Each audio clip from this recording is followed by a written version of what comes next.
Magandang araw mga madam. Panibagong araw na nga po ulit.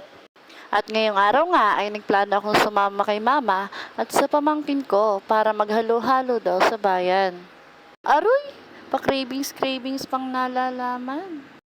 At dahil nga libre ng kapatid ko ang kanilang panghalo-halo, so isinama ko na yung aking anak, syempre, at ang aking isang pamangkin. Nakasama nga ni Madam dun sa duty sa Ella's Pizza. Kaya naman dadaanan namin siya ngayon. At andito na nga kami, malapit na. Tapat na kami ng Gaisano. So nag-aabang na nga sila dyan sa may labas. Excited na nga si Kulot.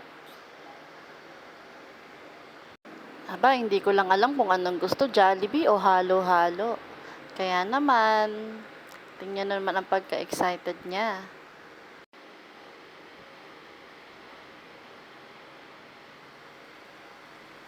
Ay, tagal ng bus.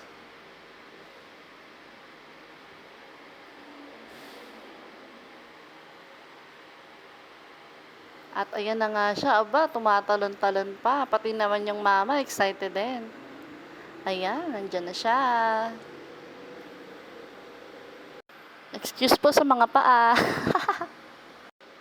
At excited na nga ang ate Tixie na makakain ng halo-halo. Kaya naman, panayang abang niya sa bintana.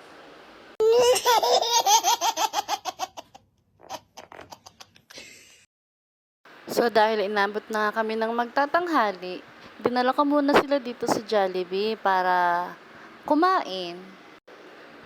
At ang ate Tixie nga dito ay palinga-linga. Naghahanap pala siya ng halo-halo. Akala niya kasi may halo-halo sa Jollibee. At yun naman kasi ang plano niya kaya pumunta kami ng bayan ang halo-halo.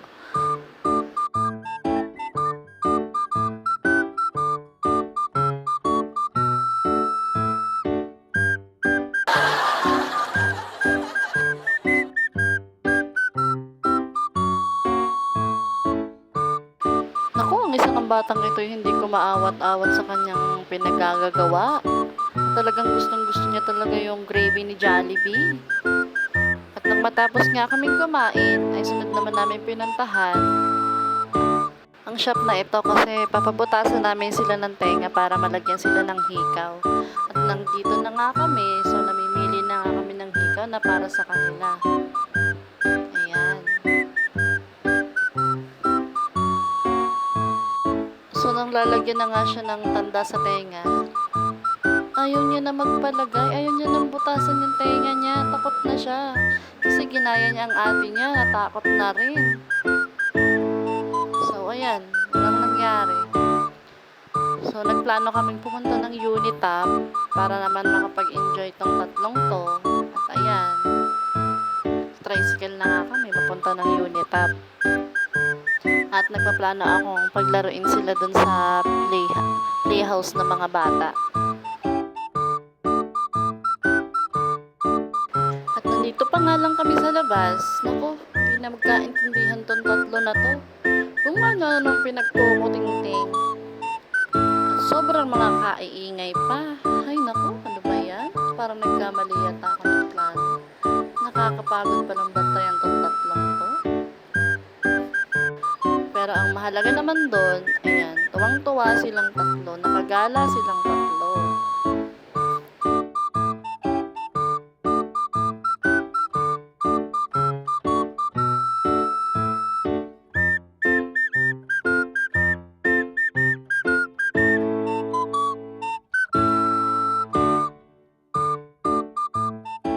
At pinaupo ko nga dito si mama kasi mukhang pagod na pagod at talagang inaantok na pagkatapos kumain. Sabi ko, dyan muna siya. Ayaw niya kasing pumasok dun sa playhouse.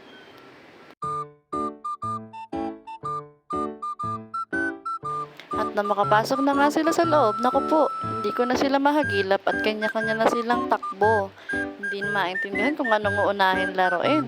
At sigawan pa ng sigawan yung dalawa ni Kulot at Ate Tixie. Si Anika naman hindi makasabay sa trip nila kasi natatakot pa si Anikang mahulog.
si nandito. Ayun, ayun, kami, hihita tayo. Ayun, ayun, sa ate.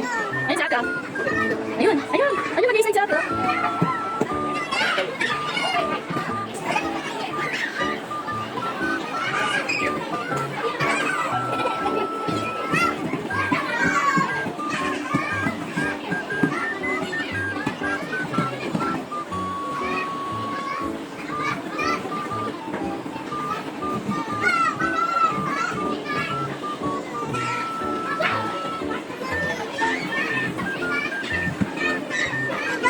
Bato ba? Go.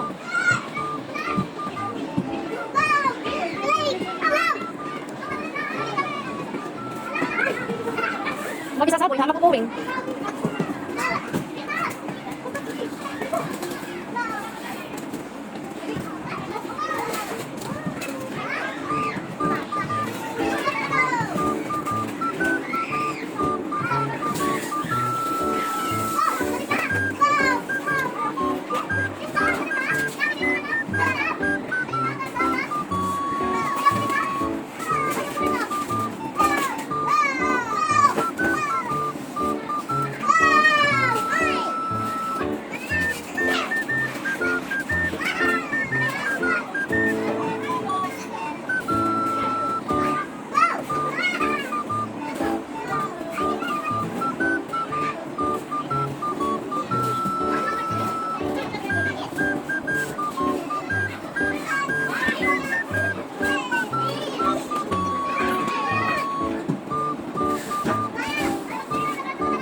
Alan.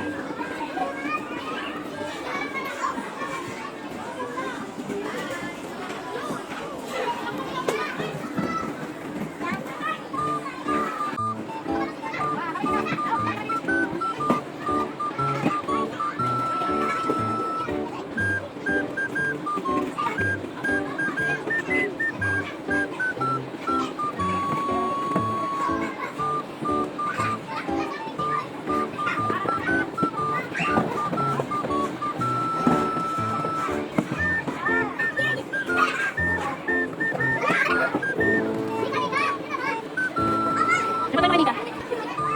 Ay, excuse me ate, dali. Excuse me ate. Labas ka dito, dali. Labas ka dito. Bilisan niyo, paak na tayo. Tara na, uwi na tayo. Bebe, tara na, kay nanay. Nasaan na si nanay? Ba't mo iniwan si nanay? Let's go na kay nanay. Tawagin mo sila ate, dali.